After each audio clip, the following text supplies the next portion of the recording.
Well, John, I really appreciate you meeting with us this morning. And for those that are going to be reviewing this recording, I'm sure that you're going to be providing a wonderful experience for them and some wonderful insights that you have to the Windcraft, which is now part of the Fanatics brand. So I would like to introduce you as one of our keynote speakers. John Killen is the Senior Vice President for Hard Goods and the President of Windcraft, a Fanatics brand. And we are more than pleased to have you speak to us today and talk to you a little bit about, or have you talk to us a little bit about what you have done historically with Windcraft and how you've been able to address the COVID-19 pandemic that we've all been experiencing this past year, and hopefully soon we won't be experiencing much more of it. But John, could you please tell us a little bit about yourself? I know that you're a KU grad. I believe, if I remember correctly, journalism and environmental sciences. Is that right? How did journalism and environmental sciences lead to Fanatics?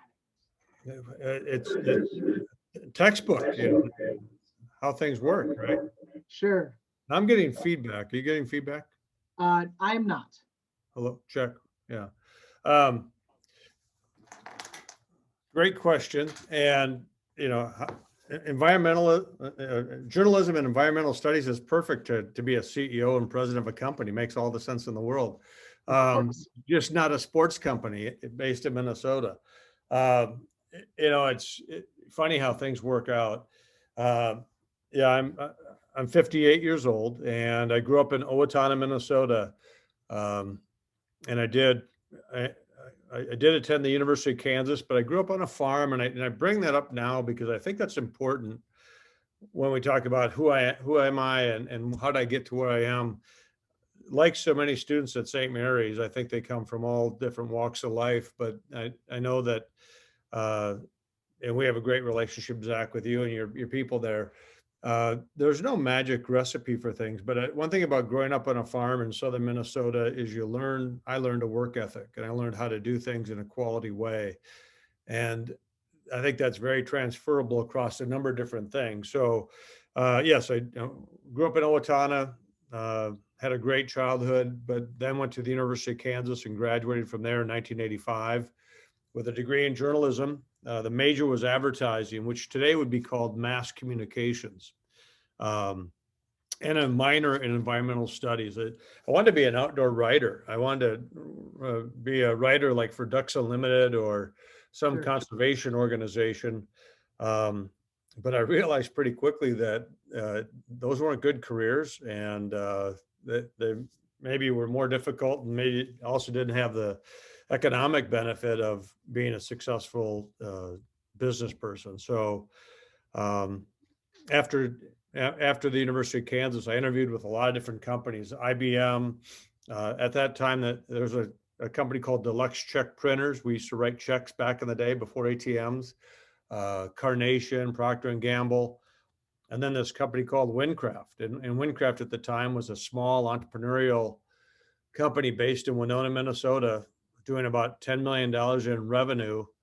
And the president at that time, Dick Pope, said, "Hey, would you come to work here and be a marketing person for us?" And so I did. And very, very different and very entrepreneurial. And I think that's what's also good. And I've seen so many trends, Zach, with your people and colleges in general. I have two sons that are 23 and 25, and the entrepreneurial spirit, I think, is alive and well in colleges today.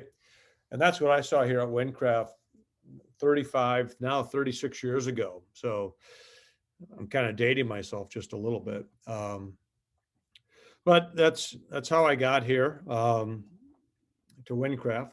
And, to continue on that, at Windcraft back in the day, in 1985, the licensed product industry was just starting. And for people that don't know what that is, licensed product, it's, Windcraft is the largest non-apparel licensee manufacturer of products. So we make the flags, the towels, the lanyards, the decals, the clocks, the waste baskets, the license plate frames, just a variety, all the non-apparel items, the can coolers, coffee mugs, things like that, things you find in a college bookstore, or things you might find at a Shields or Dick's Sporting Goods that have a college logo on it, or an NFL, Major League Baseball, NBA, NHL, Major League Soccer, NASCAR, the Olympics. We're very, very broad. And at that time, in 1985, when I joined Windcraft, it was just starting out. Michael Jordan, Magic Johnson, Larry Bird, they were in their rookie years or first part of their careers back then, and licensing was not an industry. So long answer, but that's how I got to Windcraft, was just wanting to be more entrepreneurial and not wanting to go this very corporate, very structured route. And they both would have been great careers, I'm sure, but this is the one I chose. Thank you so much, John. Now, so, and you had alluded to me being at St. Mary's, and so I'm at St. Mary's University of Minnesota. We're both located here in small Winona, Minnesota. One of basically the next question that I have for you is, how does one of the largest manufacturers of hard goods, the sport memorabilia, the products, the lanyards, the clocks, wastebaskets, stickers, and decals, how does that land in Winona, Minnesota, southeast corner of Minnesota? Can you give us a little bit of a history maybe on that? Yeah, you bet. So Windcraft was started in 1961. It's 60 years old. Phenomenal company. And up until last month, we were privately held. And we'll talk more about that later. We just sold our company to Fanatics, which is a great story as well. But in 1961, this company started really as a part-time job. We had 4 founders at the time, and they wanted to send out direct mail catalogs to high schools across the country and sell pom-poms and buttons to schools. And it started, and they direct mailed catalogs, which is still done today, but not in a very successful way. Now it's the internet, but it just slowly grew. And in 1979, Dick Pope, who was the president before me, came to the company. He left Jostens. He was a vice president at Jostens, and he had sold the first 4 Super Bowl rings to the NFL teams that won the Super Bowl. Did a phenomenal job, but he also saw a very entrepreneurial opportunity here. And in 79, he said, okay, I'm going to buy part of this company. I'm going to become a partner. And at that time, they had licenses with all those properties, NFL, Major League Baseball, so on and so forth. But the business hadn't started to really explode. Well, Dick Pope brought some tremendous business skills and practices to Winona and to Windcraft. And we're a domestic model. We grew it from that time. And in 1979, it was a $3 million company. In 1985, when I joined the company, it was a $10 million company. And just last year, we did a little over $100 million. So we grew, and the way we grew is through people. We're domestic manufacturing. We believe in domestic manufacturing. We have 420,000 square feet of manufacturing space, 631 employees, and we make a variety, over 20 different product families across many of the product categories that you and I have already spoken about. So the way we arrived here in Winona is consistent performance. We built a domestic model. Most of our competitors were offshore China-based manufacturing and really maybe a domestic distribution center, but we were domestic manufacturing, our own salespeople, direct relationships, and consistent performance. And over the course of the last 25 years, we bought over 20 companies and amassed more and more scale to take to retail. So long answer, but relationships with the key properties, great performance long-term, and then consistent performance and investing back in the business and developing more and more product families. So in talking about the developing more and more product families and the scalability of your business, can you talk to us a little bit more about the Fanatics side of the business now, and really how you had mentioned Windcraft was recently purchased by Fanatics? I see the the Fanatics logo on your pullover and also in the background. So, Yep. congratulations on that. I'm sure that that's a wonderful alignment that you have with Fanatics now. And so can you please tell us a little bit about that? I will. That's an amazing part of the story of Windcraft. Again, 60-year-old company. We were privately held up until last month. Dick Pope was one of 5 partners when he bought in 1979. When I rejoined the company in 1993, I worked here from 85 to 89. And then I went to work for the NBA. I worked for the NBA in New York City for 4 years under the direction of David Stern and the great people in the consumer product area there. And when I worked for the NBA, I learned a lot about licensing, learned a lot about this industry, and I saw the quality company that Windcraft was. So I came back here in 1993.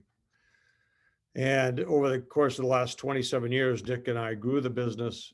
We bought out the founders in 1999. And so for the last 21 years, Dick and I have owned the company. Dick Pope was a wonderful gentleman. He just is in his mid 80s, and it was time for him to really take a look at the future. And when you look at, how do you protect the longevity of Windcraft and Winona, you really have to pick the right next steward of the company. And at our size, it was really too large a company for me to buy. And so we started to look for the transition plans. How do we take Windcraft and make it very solid for the next 10 to 20 years in Winona, Minnesota? And so we went through a very formal process. It started last fall before COVID. This is kind of a long answer, Zach, but okay. We've got all the time in the world for you, John. Yeah. So no problem. So in the fall of 19, we decided 2020 would be the best time to market Windcraft. And we're very practical and pragmatic about things. So we hired an investment banking company, Bank of Montreal, BMO, one of the largest investment bankers in North America. And we started to put together a book in March, and that's when COVID hit. And we'll talk more about COVID, but when COVID hit, I said to my partner, Dick, I said, this is not the best time to sell a sports company. And we'll learn that sports shut down in America.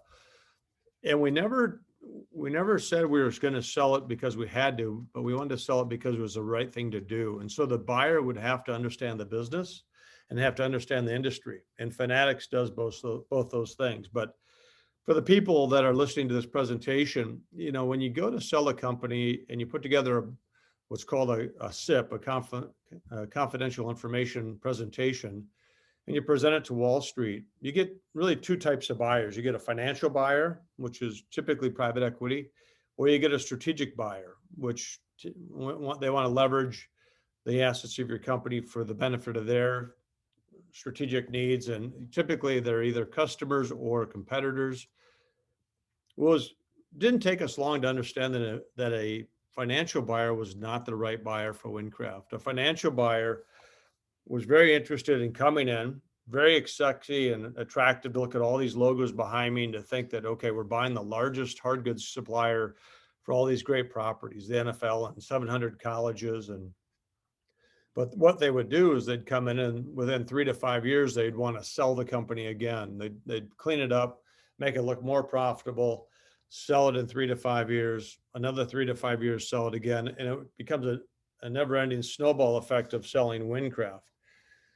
We didn't want that for our people.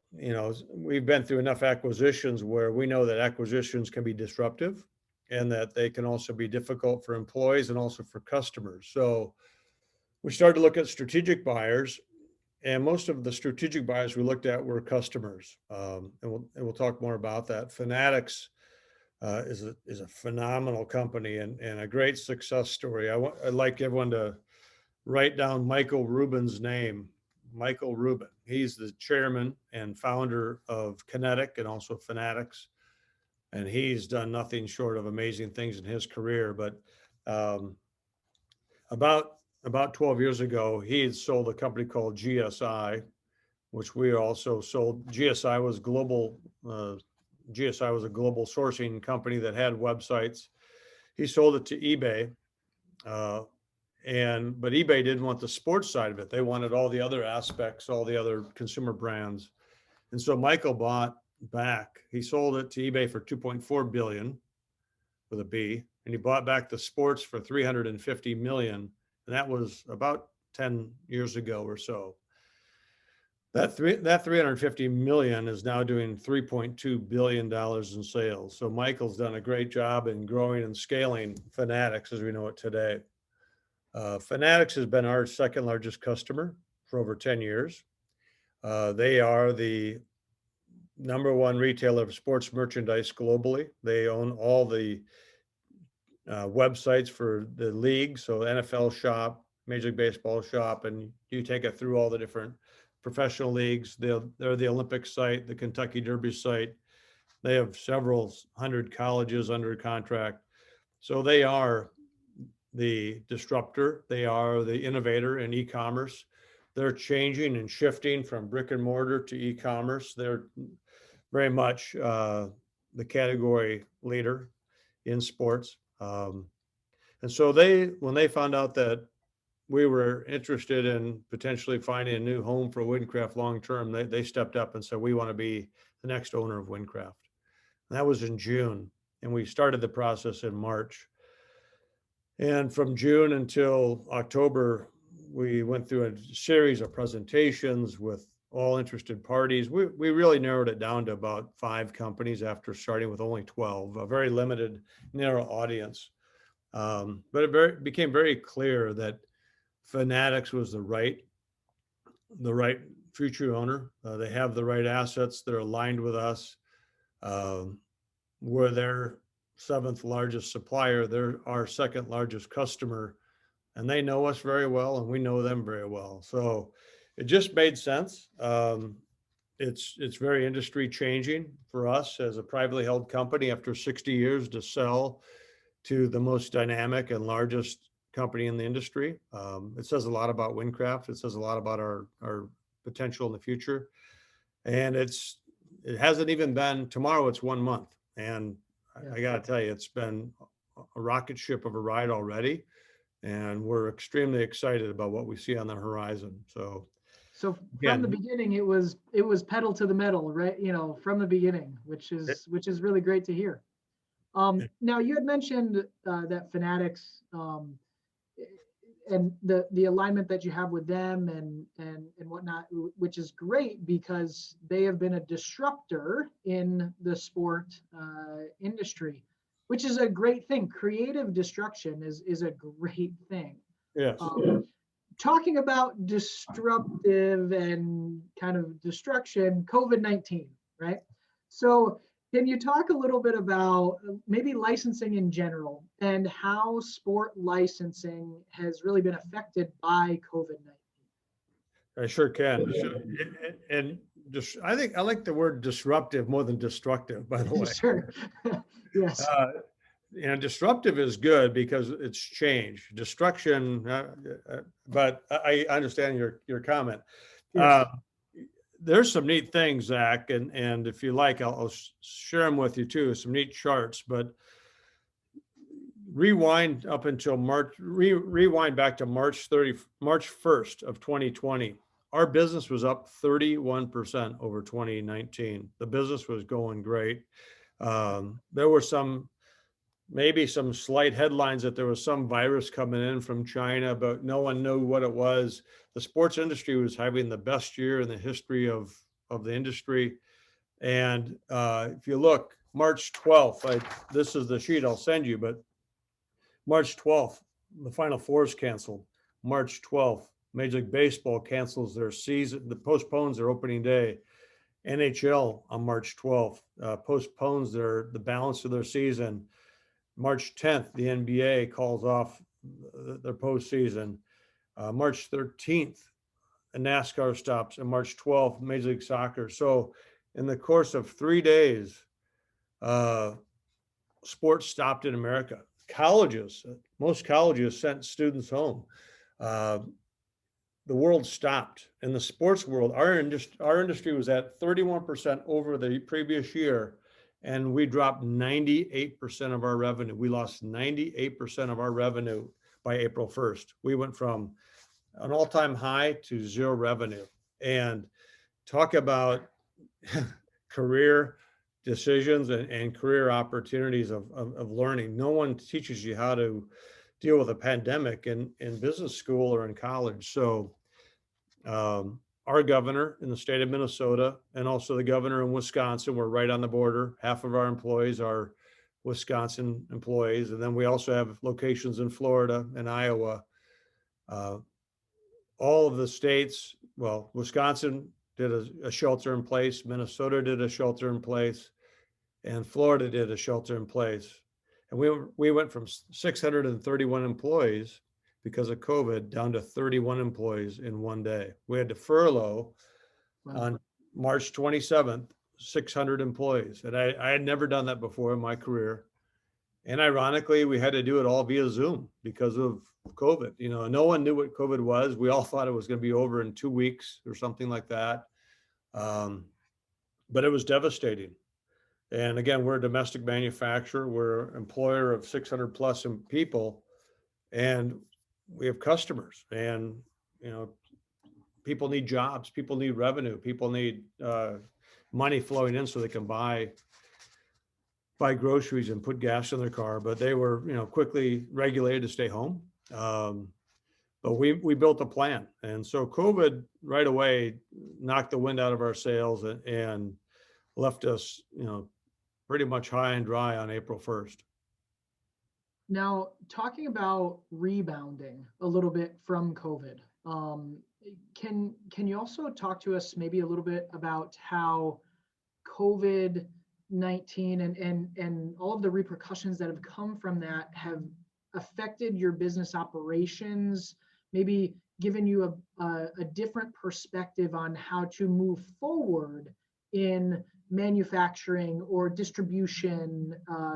Sure. I wanted to more moving forward as well. Sure. Yeah, great question. So we had to act quickly. We had to pivot quickly and build a business plan. Again, because it's all about survival. You know, we're a privately held company. We went from great revenue to no revenue. We had to furlough people, but the government quickly came together and they, of course, created two things. They created the PPP program, payroll protection plan for qualified companies. And from April 1st, again, March 27th, we furloughed 600 people. April 1st was that Monday or Tuesday following that. Our VP of Finance, myself, our chairman at the time, we dove deep on how do we qualify for a PPP loan. And the whole point of the PPP loan was the US government wanted us to get people back to work. So we built a plan that on April 15th, we'd have 150 people back at work. On May 1st, 300 people. May 15th, 350 people. 6/1, 400 people. 6/15, 450. And by July 1st, we'd have 500 people back to work. That was going to accomplish the goal that the government wanted, but we still had 130 people, roughly 100 people at that time, not back to work.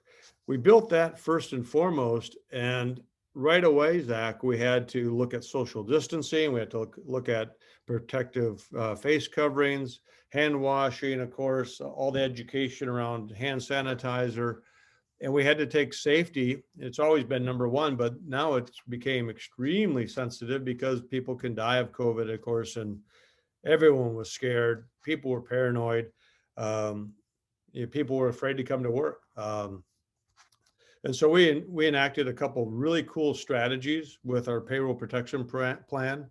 We actually paid people more to come back to work because at that time, if they stayed home, they also had government relief.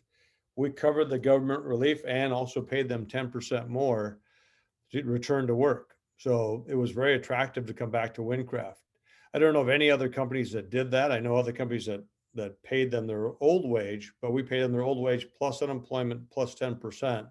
To get them back to work. And that allowed us to have, it allowed us to have a very successful June and July. But April and May were basically very, very dry revenue months, and we lost, you lose money in those months. And so you have to start to work back. And there was hope that college would return, but we know that college didn't return normally. And that's, there's more to that. So again, talking about that rebound and bringing individuals back to work, how were what were they doing at that time? Were you still producing the same stickers, clocks, waste baskets?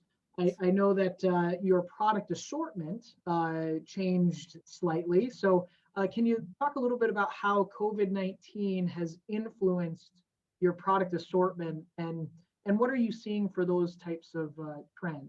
Sure. So when we entered COVID-19, of course, face coverings were the real buzzword, and our state senator Jeremy Miller. There you go. Look at a Kansas one. I happen to have one too. A KU one, right? Shock. So Jeremy Miller is our state senator, the president of the Minnesota State Senate, and he said, "John, is there any way that Windcraft can create a face cover?" And there we go, and there's a gator. Very quickly, we learned how to build this product internally at Windcraft, and this is a domestically made. Everything's made in Winona. Zach, that looks great on you. thank you. You're welcome. But by April 15th, we had developed these face covers, and we had the capability at that time to manufacture them. But we started to sell them in such great demand that we had to buy 4 more machines. We spent $1 million by July 1st buying more capacity to build this face cover. This is domestic. This is a really interesting story. Our engineer happened to bump into a guy at one of our suppliers that says, "Hey, I have a patent on a face cover, which is this here, this design. What do you think of that?" And our engineer called me, and I said, "Give me the guy's phone number." And this is in April. And I called the guy and I said, "I'm going to come see you." Never met him before in my life. Went down, looked at his patent, and we shook on it. And we agreed that day that we would pay him X% on every one of these we sold.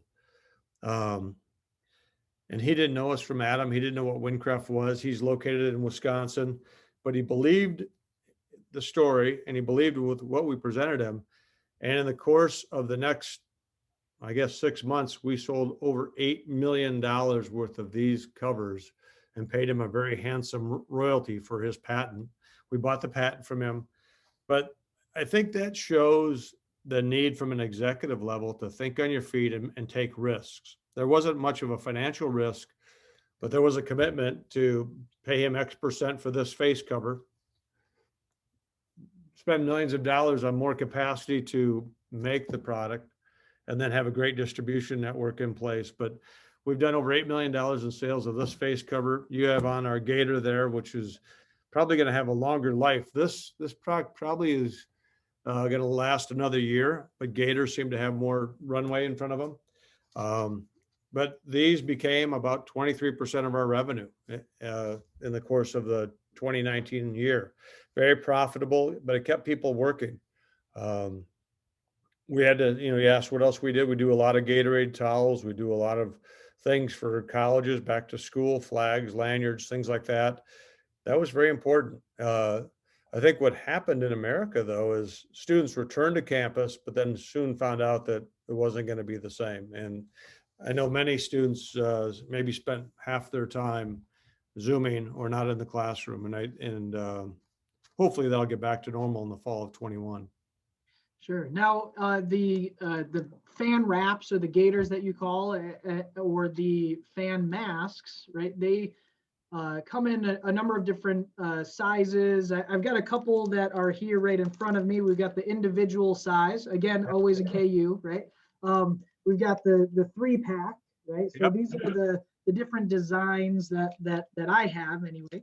And then we've got a number of other personal protective equipment that y'all produce. So how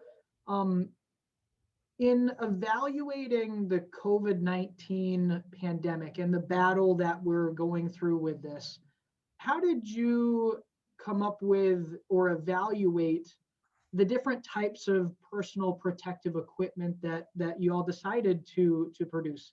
How did you decide really to, I guess other than the phone call, right, of the guy that bumped into the guy, why not face shields, or why not full Sure. body suits, or how was it that you decided to evaluate the fan masks or the gaiters, or That's a great question, Zach. So one thing I learned a long time ago is the more you can control in manufacturing, the better. And the more speed to market, the better. And speed's important.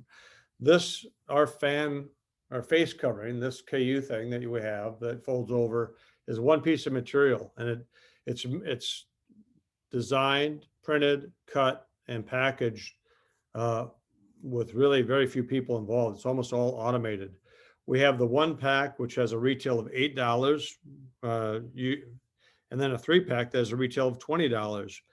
And those are domestic manufactured face covers. Those were less expensive than what came in from China. We looked at sewing, the more traditional, I think we all saw these, we see these all over. We looked at this type of mask with sewing and this, but sewing is very labor intensive, costs more. This one that we did sell for $8 would have been about $15. So our rate of transaction would have been lower. And then a 3-pack would have been over $25 to $30. So we did this because we had the capability. We stayed away from shields because we didn't feel the shield protected. We didn't think it was protective enough. People were looking for face masks, face shields. We kind of had to make a commitment, and we ran with it. The gaiter, the fan wrap that you have on your neck, took us a little longer. We didn't really bring that to market till July 1, but that has some great sun protection qualities, and we think it's just more functional. It's pretty comfortable to wear. You can pull it up and down pretty easily. And again, that was less expensive than a China option at the time. We got into hand sanitizer because that was asked for by our customers. And oftentimes, if you listen to what your customers want, you typically hit a home run. So you make commitments. You can't be too broad, because if you try to do all things for all people, you end up being very meaningless to several people. So we could be very, very important in the face covering category, and the hand sanitizer category, and then the fan wrap category, domestic. We can do 25 to 50 units as a custom design of any college out there. You don't have to order several hundred and wait several weeks. We had a pretty quick turnaround time. Great. Now, continuing on with the fan masks, I'm going to hold this up to the screen because there are a number of different designs here. Okay, so we've got 3 different designs. Also, the fan wrap or the gaiter that I have on has one design, versus there's another KU design, right? Versus you got a lot of Kansas going on. Well, I mean, right? A journalism and environmental sciences graduate, right, from KU, Yeah. and then this third one that I have, right? Yep. So I want to talk a little bit about the designs that your people have created. I find them really awesome, actually. I've noticed from your website, there's the ugly sweater face covers and a number of different other types of designs for the fan wraps and the face masks and whatnot. How did you all come up with the designs, and what's that process look like? It's really intriguing for those that are reviewing this presentation. You got to check out the ugly sweater face covers. The ugly sweater design is beautiful. Remember the comment about entrepreneurial? Yes. My oldest son, John, has been a marketing person at this company for about 2 years, and he was home. He was finishing his master's degree remotely because his school had basically closed. But I remember he and I sitting up in early spring when we were developing the face coverings, and we needed to have a variety. If we only had one design for any college, whether it's University of South Carolina or Kansas or St. Mary's or University of Minnesota, it's not very appealing. And also being domestic, we can run very small quantities. So we did trend analysis. And so we did some really core things like the blue gaiter you have on, or the vertical split gaiters, very trendy, or the all over print one. And we did the same. We have over 18 designs of the of the face cover too, like the ugly sweater, the core, a mascot. And there we took sales information, data analytics. And I know that data analytics is a really popular trend right now. You evaluate what sells well, whether it's a flag or a decal or a t-shirt or a hat. And you go, okay, let's try to mirror some of those things on a face cover. And sure enough, it also allows the retailer to have a variety of different designs that, in their store. That 3-pack has 3 different designs that are pretty core. We went to our best customers and asked them, what do you want? And they said, well, give us Heather Gray, give us team logo, and maybe the other one was mascot, whatever it was. And then we just followed our experience. The design process, we sat down one night until 10:30 at night, designed it out. And then we have an awesome art department here, about 31 artists, and they designed the product and took it to retail. But we listened to customers, and if they want an ugly sweater, we gave them an ugly sweater. That's awesome. Some of those designs are great. And so I just wanted to, commend whoever had come up with those designs. I really appreciated them, and they Sure. really were awesome. Prior to this presentation, I had reached out to a few family members of mine and a couple friends. And I told them, go visit the Windcraft site and tell me, all of them were parents, tell me what sticks out to you the most. If you were going to buy one thing, what would you buy? Mm-hmm. And it was just a small handful of people. And each of them said the back to school kits. So can you talk to us a little bit about the product bundles that you put together, and how did you all come up with that? And talk to us more about the back to school kits and how that's impacting maybe individuals here locally or throughout the region, or throughout the country. Sure. Windcraft's very fortunate. We have great relationships with colleges all across the country, and I was working with Notre Dame. I have a good friend that runs the consumer product side of Notre Dame. And we were talking months ago, before we invented this back to school kit, and she said, John, we need to help our students return to campus safely. And again, listening to customers, it's so simple. And whether it's our business or any business, but they said we want to communicate with them. So we want a decal or a sticker that they can put on their laptop or their water bottle. We want a hand sanitizer so they can walk through campus and clean their hands if they touch a doorknob or whatever it may be. And we might want a face mask and something like that. But there was also some opportunity for a marketing sheet to be included. So Notre Dame brought the idea to us, and I said, this is wonderful. Can we share it? And they said, by all means. And it was about promoting safety and encouraging students to return to campus. And Notre Dame was a great partner. Penn State was a great partner. I think the University of Mississippi did some great things with us. University of Kansas did some great face covers across a number of different departments. So colleges across the country, St. Mary's in Winona, Minnesota, they wanted people to return safely. So we did a lot of things at the administration level to help students feel more comfortable. And there was no pride in ownership there. And we asked if we could plagiarize, and they said, by all means, So that's how it was invented. It was very successful, and it served a purpose. Well, talking about plagiarism, hopefully it was APA or MLA cited or something to that effect, right? I thought I'd throw that in since this is a college thing. Yeah. Hey, I appreciate that. I appreciate that. So, what is next for Windcraft and Fanatics? What's on the horizon? Can you give us a little bit of the inside scoop there? Tell us, what's next for you guys? It is outstanding.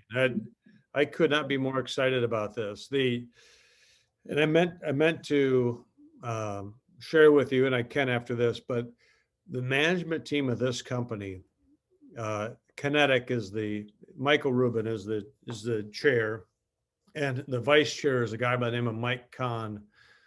Tremendous people, but they've amassed an incredible leadership team. Doug Mack is our CEO. I was president and CEO of Windcraft president for the last 20 years and CEO for the last 4. And I feel like I've been drafted onto the dream team. This is just incredible stuff. My boss, Molly Adams, is a 10-year executive vice president veteran of the Disney company. She ran Disney stores and Disney product development for the last 10 years. Joe Bozich, who is the president of our vertical, used to work for Hanes and ran a $200 million t-shirt company.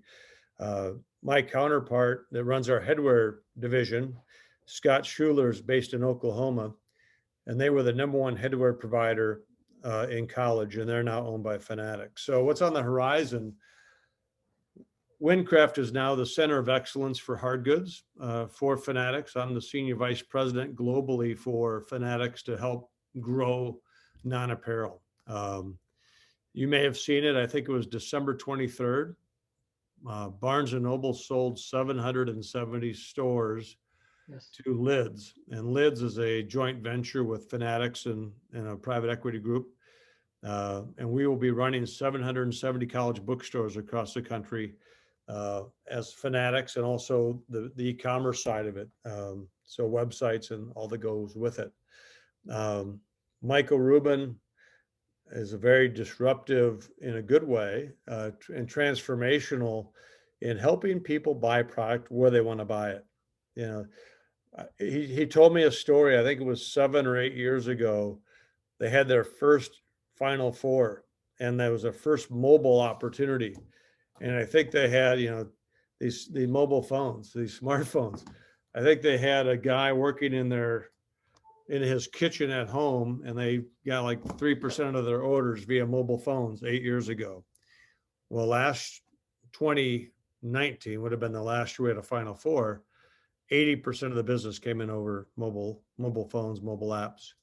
Over 50% of all searches start obviously online, and either end up online or end up in store. Fanatics has 46 venues around the country that they run. All the Major League Soccer venues, several NFL, 22 NFL teams, NBA teams. You're going to see Fanatics continue global expansion of licensed product.